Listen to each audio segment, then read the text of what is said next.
สบายดีพี่น้องอันทางฝั่งลาวฝั่งไทยแล้วก็ต่างประเทศเนาะพี่น้องมื้อนี้ก็แม่น้องเอกก็แล้วดำหน้าแล้วเนาะพี่น้องก็สิกะเกมอันสรุปพี่น้องสรุปแล้วหน้าเนาะซื้อข้าวเป๊ะมาแล้ว2ถุงเนาะพี่น้องว่าสิอันพากันสรุปแล้วหน้าพี่น้องมื้อนี้กับสาวนุชสาวโน่นแล้วก็จะได้ให้เพิ่นมาเนาะพี่น้องตอนนี้ซื้อข้าวเป๊ะมาไว้แล้วพี่น้องก็แล้วมื้อนี้ล่ะพี่น้องดำหน้าเนาะอันแต่ละมือกะขนาดเลยนะพี่น้องคนกันหรือว่าพี่น้องความดื้อขนาดดำก็เลยแล้วไหวขนาดเพราะว่าเขาก็ยอดแน่หน้านึงเนาะว่านเอาขนาดพี่น้องสวัสดีป้าลุงเนี่ยลูกสวัสดีลุงสวัสดีลุงความดื้อพี่น้องแล้วหน้าแล้วดีใจป่ะน้องเอ๋เพลงเดี๋ยวเนาะพี่น้องข้าวเป๊ะกับลูกซีนซื้อมา2ถุงเนาะข้าวเป๊ะถ้าเขาสาวนุ่นมาเขาจังสิต้มเนาะพี่น้องถ้าสาวนุ่นกับสาวโน่นเนาะพี่น้องตอนนี้ก็ยังบ่ทันมาเนาะพี่น้องแม่น้องเอกก็ต้มน้ำไว้ทาเนาะพี่น้องต้มน้ำกระดูกหมูแล้วก็ใส่เกลือแป้งโน่แล้วก็ใส่คาโน่ไว้แล้วเนาะพี่น้องตอนนี้ให้เพิ่นยังบ่ทันมายันแม่นยังอาบน้ำอยู่เนาะพี่น้องอันยังท่าให้เพิ่นอยู่น้องเอท่าก็จุดลับแล้วพี่น้องยังบ่เห็นเพิ่นมาอยู่ตอนนี้นะน้องยานเสือยังอยู่เนอน้องยานตอนนี้ยังท่าสาวโน่นกับสาวนุชเนาะยังบ่ทันได้เอาข้าวเป๊ะลงเนาะมีแต่ต้มน้ำไว้ทาพี่น้องอันนี้น้ำต้มไว้ทาให้เพิ่นเนาะพี่น้องกับกระดูกหมูเนาะพี่น้องลืมเอาผักเทมเสิร์ฟแล้วบัดนี้สิเอาผักเทมเสิร์ฟก่อนพี่น้องต้มทาให้เพิ่นแต่เพิ่นมาพอดีน้ำฟดแล้วพอดีเอาข้าวเป๊ะลงนะพี่น้องเบิ่งหัวผักเทมก้อนแบบนี้เนาะเด้หัวผักเทมกับซีเซอร์หัวผักเทมเลยเนาะพี่น้องน้องเอเนาะพี่น้องน้องเอเพิ่นกระทานถ้ากินต้มข้าวเป๊ะหั่นล่ะพี่น้องจนรับแล้วเนาะเขายังบ่ทันมาเขาสาวโน่นยังบ่มาสนุนท่าสนุนมาก่อนพี่น้องรับแล้วน้องเอสาวนุนมาแล้วพี่น้องสบายดีนุนเด็กกับสาวโน่นพี่น้องผู้กำลังมาสบายดีโน่นสบายดี แล้วดำหน้าก็เลยมื้อนี้ก็เลยสรุปพี่น้องสาวนุนก็มาตะเวงจันทร์มาซอยอันมา2 มื้อแล้วเนาะเลยมาทางนี้แล้วเพิ่นมาดำหน้าซอยพี่น้องก็เลยพากันมาต้มข้าวเป๊ะมื้อนี้ตอนนี้ต้มท่าแล้วต้มน้ำท่ายังมีเอาข้าวเป๊ะลงเท่านั้นแหละต้มกระดูกท่าอย่าว่าให้เพิ่นกินข้าวแล้วได้มันค่ำมืดแล้วว่ายันให้เพิ่นกินข้าวก่อนเด้อว่าเด็ดนะสาวละน้อยผู้บ่าวหำน้อยนั่นพ่อน้องเอไข้ได้แล้วพ่อน้องเอก็เจ็บขาก็อีเม่อันนี้ก็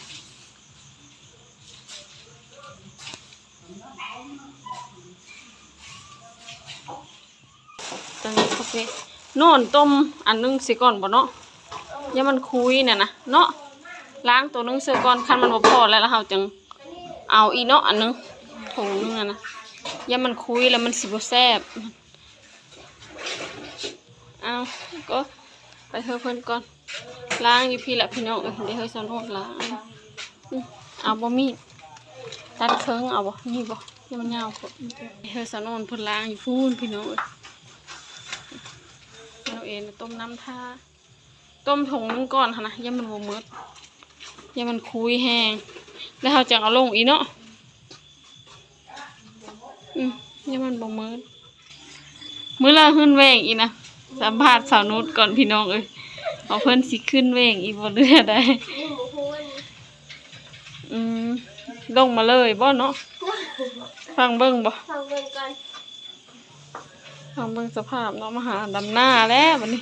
เป็นสาวเวียงจันทน์ถึงเลยบ่ได้พาผู้บ่าวมาบ่มีแล้วบ่มีแล้วยันว่าเอาบ่าวเวียงจันทน์มาฟ้าสาวโน่นเด้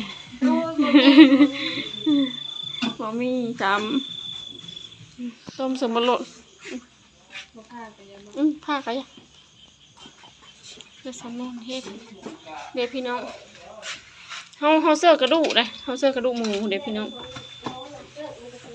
นุชเป็นผู้ซ่อมโหพักเบอร์พักพี่น้องผู้สนนเอาลงเลยลูกซีนกะแล้วหน้าแล้วบัดนี้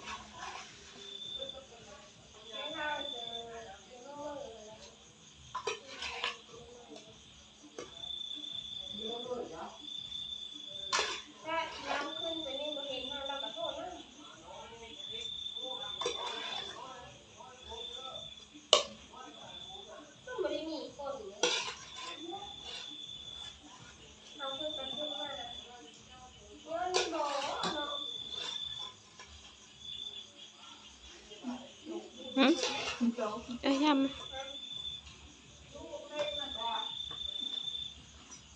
จะได้จังเอาเสื้อโน่นๆก้าวว่าลูกซีนจะซุกก่อนเนาะ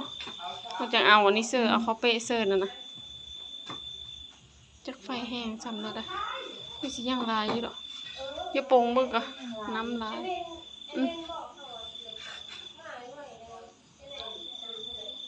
เค็มพี่ลึกอันนั้นแล้วมาเพชรนี่มาเพชรเอาไว้เสื้อดิคั่วเสื้อน้ำมันมาเค็ม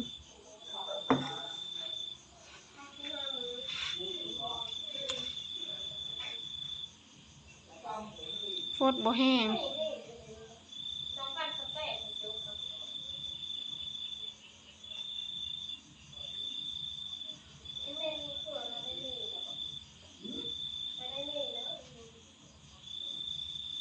กำลังซ้อมหัวพักพี่น้องนุชไปเฮ็ดเวะพี่เลยอยู่เวียงจันทน์ขายน้ำมัน เดินเท่าเลย เดิน2.5 ล้าน เดิน2.5 ล้านแต่ละคนก็มีแต่ได้เดิน2.5 ล้านบ่ถ้าเขาไปก่อนก็3 ล้านปลายนี่ไปน้ำลังเนาะก็ได้เงินเดือนบ่หลายบ่หลายก็อันคุ้มผู้เจ้าสิซะ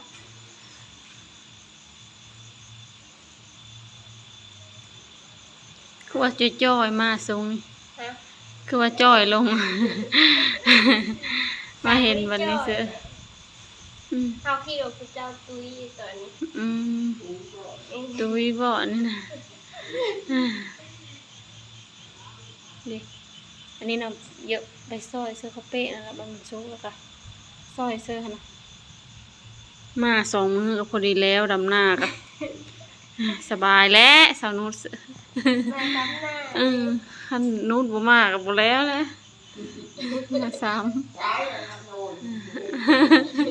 โน่นเสือดำอยู่แต่เฮิงโน่นเสือดำแต่เฮิงเลยนุชมา2 มื้อเสร็จแล้วคนไหวได้มาซ้ำหน้านี่แล้วก็แถมมาพักผ่อนได้หน่อยนึงได้ก็ไปแล้วเนาะ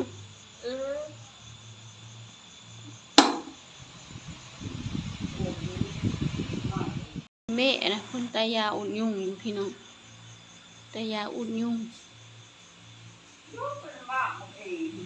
น้องเอนอนรับนะเพิ่นท่าแล้วนอนรับแล้ว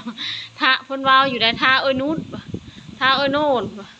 กินข้าวเป๊ะเพิ่นว้าวแล้วนอนรับปะแล้วน่ะ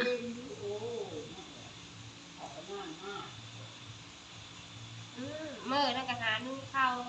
นะสบายดี ดีแล้วว่าพ่อน้องเอนี่พ่อน้องเอเพิ่นเจ็บแข้งเลยกะอันเจ็บแอวเป็นอะไรไข้แน่ละบ่ใครแน่แล้วตอนโอ้ยใครหลายเติบแล้วแหละแต่ก้าวลูกนั่งก็บ่ได้ลูกก็ยากเป็นไปย่อไม้นะพี่น้อง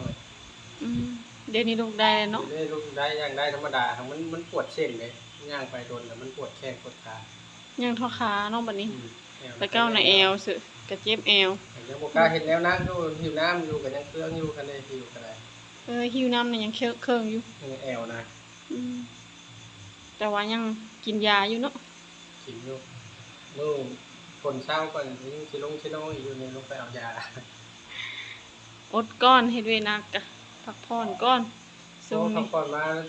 เป็นเดือนแล้วประมาณบ่ได้ดำหน้าน้ำขาวชะโนดเลยเอ้าอันได้จักเดือนละเป็นนี่ก็ตั้งแต่ก้อนไทยพุทธไปก้อนไทยพุทธหน้าเนาะทีนี้พันนานดำหน้าเนี่ยพอดีเป็นเดือนแล้วเนี่ย เป็นเดินแล้วเป็น ทั้งผมชนมึงน่ะทั้งผมเปลือกไม่แดงเนี่ยหากระยาบางใดนี่ ห้องเปิดแดงน้ำพี่น้อง กินยาพร้อม เพิ่นนะหน้ากับมีดำซอยสนุดสโนนเลย จะลงมาซ้ำนะจะลงไปได้ เอาลงมาซ้ำหน้า พวกเนาะว่าเอรับแล้ว มันยังบ่นั้นพี่น้องลูกชิ้นยังบ่ทันสุกคักเนาะลูกชิ้นสุกคักจังสิเอาอันนี้ลงไปเขาเปะลงไปพี่น้องสนุนเพิ่นน่ะซอยพักเพิ่นเฮ็ดเป็นอยู่ได้พี่น้องเพิ่นเคยไปเฮ็ดเวะอยู่ไกลเพิ่นเฮ็ดกินเองได้เพิ่นเริ่มเป็นแม่โคแล้วได้เดี๋ยวนี้ สาวนุชเป็นแม่โคแล้วได้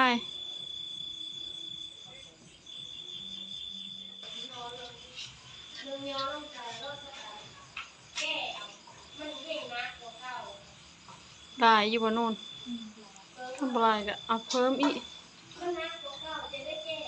สองพวก เอาเพิ่มอีกถุงนึงเบิ่งก่อนเนาะคันว่าเฮาบ่อิ่มแล้วเฮาก็ตื่มอีกเนาะเพิ่นจะมื้อแล้วก็จังตื่มอีกโลคือแม่มื้อโลมื้อคือแม่เลยหั่นน่ะ อันน้องที่ใส่เอาอีกคิวรถเรื่อง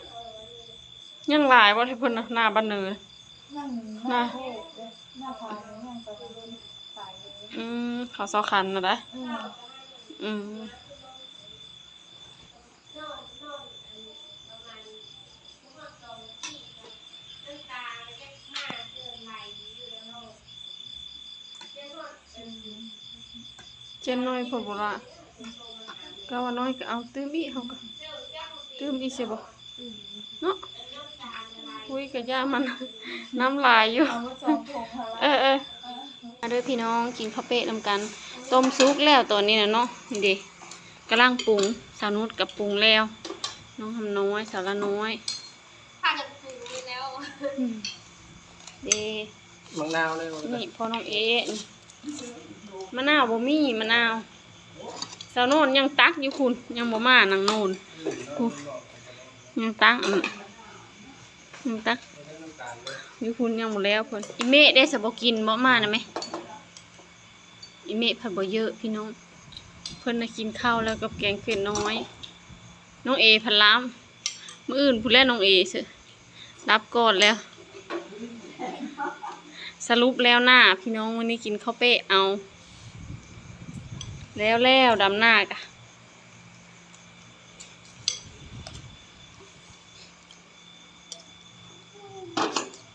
นี่ข้าวยังไม่ปรุงจะมาปรุง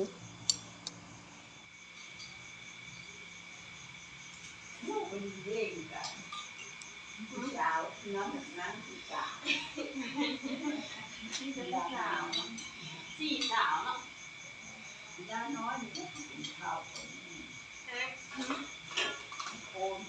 ก็หลังอ่ะกะปิเปรี้ยวบอกเถอะว่าเอาเริ่มหนักหน้าลงป่าตัดสรุป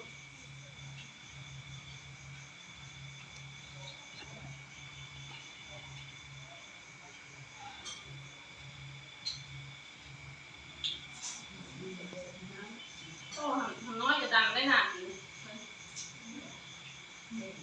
ว่าเหรอ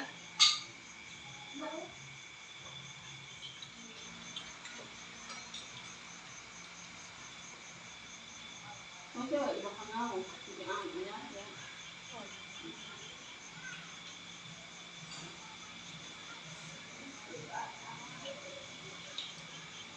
บ่ง่ายนี่คือเราเพชรเนาะแดงที่ครึ่งอยู่ชาละน้อยนั่งกันเอ๊ะคักอะไรเนาะ ช่องไอ้น้องเลยผมยาวบ่เลยนี่นะ เขาตอนแหละผม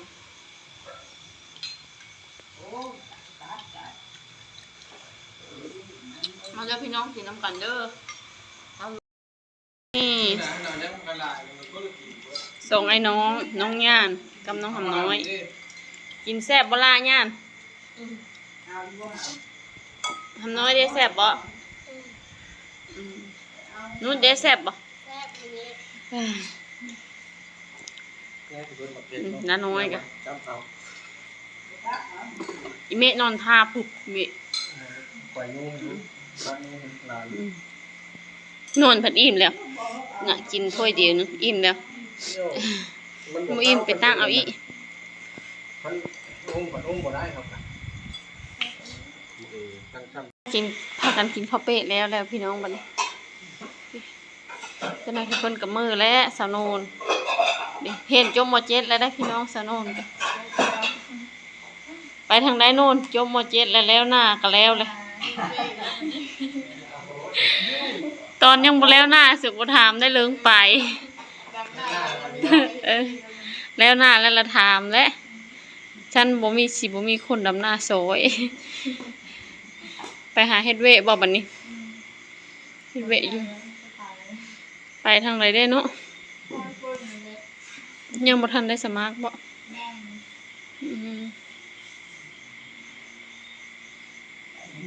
เพิ่นสิไปหาเฮ็ดเวะพี่น้องสาวโนนน่ะบัดนี้นั่น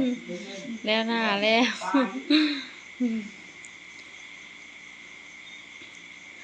วันนี้เฮาก็สิขอจบคลิปซ้ำนี่ล่ะพี่น้องมื้อนี้ก็มาสรุปหน้านี่มาสรุปดำหน้าแล้วก็เลยกินข้าวเป๊ะพากันกินข้าวเป๊ะเซ่มื้อนี้เพิ่นก็ยังมื้อนอนแล้วน้องเอก็นอนหลับเลยสำหรับคลิปนี้ก็บ๊ายบายเด้อพี่น้อง